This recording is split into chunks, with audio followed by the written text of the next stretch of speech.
O Supremo Tribunal Federal acabou de proferir uma nova decisão que produz mudanças nas regras de aposentadoria de policiais civis e de policiais federais e também reforça a obrigatoriedade de criação de regras de aposentadoria diferenciadas para homens e mulheres. E eu vou te explicar tudo isso aqui nesse vídeo. No julgamento da ADI 7727, proposta pela Associação dos Delegados de Polícia do Brasil, a ADPOL, o Supremo Tribunal Federal suspendeu a eficácia de dispositivos da Emenda Constitucional 103 de 2019, que foi a nossa última reforma da Previdência, que estabelecia para policiais civis e federais regras iguais de aposentadoria tanto para homens quanto para mulheres. E antes de mais nada, eu preciso que você saiba que desde a publicação da nossa Constituição Federal, ou seja, desde 1988, vigoram tanto no regime geral quanto no regime próprio de previdência regras de aposentadoria distintas para homens e mulheres. E nessa realidade, as mulheres sempre tiveram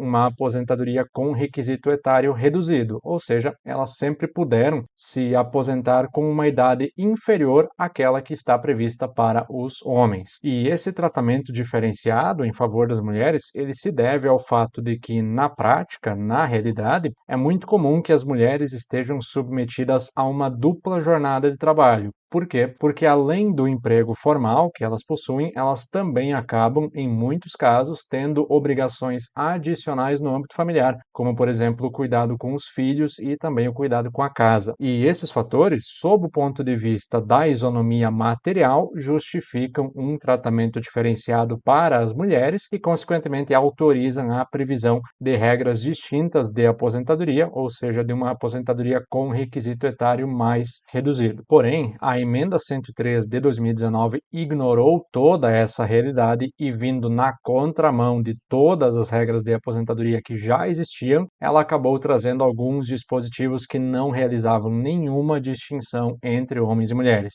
E aqui é possível citar a regra de transição do artigo 5º e também a regra transitória do artigo 10, parágrafo 2º, inciso 1º, todos da Emenda 103, que autorizam a aposentadoria para policiais federais, policiais civis e federais, que completarem 55 anos de idade e também preencherem alguns outros requisitos. A partir da leitura desses dois dispositivos, já se percebe que não houve nenhuma diferença de gênero, ou seja, tanto os homens quanto as mulheres precisam completar a idade mínima de 55 anos para obter o direito ao benefício. E agora, como eu disse no início, o plenário do Supremo Tribunal Federal concedeu uma medida liminar na ADI 7727, suspendeu a eficácia desses dispositivos e, além disso, determinou que o Congresso Nacional editasse uma nova norma para sanar esse vício. E nesse meio tempo, até que o Congresso Nacional venha a editar essa nova norma, a fim de evitar a ocorrência de um vácuo legislativo e criar uma situação em que os policiais federais não teriam nenhuma regra de aposentadoria em seu favor, o Supremo Tribunal Federal optou por estabelecer de maneira transitória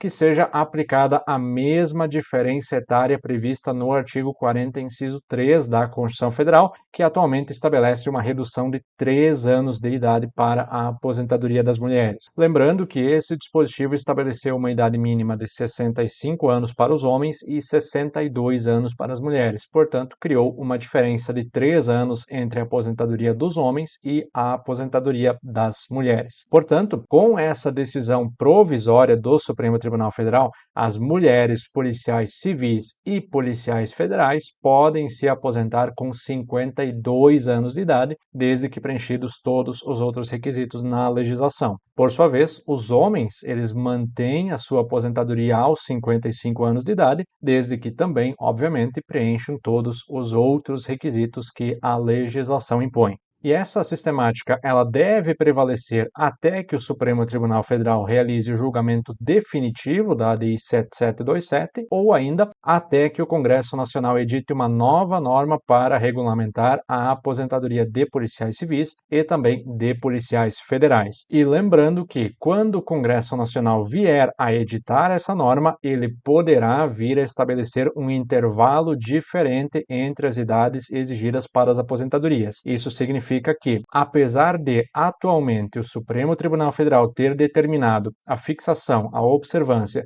de um intervalo de 3 anos entre a aposentadoria dos homens e a aposentadoria das mulheres, que ficou definido, portanto, em 55 anos para os homens e 52 anos para as mulheres, o Congresso Nacional não está obrigado a respeitar esse mesmo intervalo. No exercício da sua atividade legislativa, da sua atividade legiferante, o Congresso Nacional tem autonomia, tem liberdade para optar por fixar um intervalo diferente. Por exemplo, é possível que o Congresso Nacional avalie que é mais interessante fixar um intervalo de 5 anos, estabelecendo, por exemplo, uma aposentadoria aos 55 anos para os homens e aos 50 anos para as mulheres, ou aos 57 para os homens e aos 52 para as mulheres. É perfeitamente possível que o Congresso Nacional, no exercício da sua função legislativa, adote o intervalo que lhe parecer mais adequado. O que não é possível, como o Supremo Tribunal Federal deixou bem claro, é estabelecer regras de aposentadoria exatamente iguais para homens e para mulheres. Então, quando o Congresso Nacional editar essa nova norma regulamentando a aposentadoria de policiais civis e de policiais federais, ele deverá prestar atenção a essa diferenciação etária que é exigida entre as aposentadorias dos homens e também as aposentadorias das mulheres. Mas agora eu também quero saber de você, quero saber o que é que você acha dessa decisão e o que é que você pensa a respeito das regras de aposentadoria diferenciadas para homens e mulheres. Então me escreva aqui nos comentários,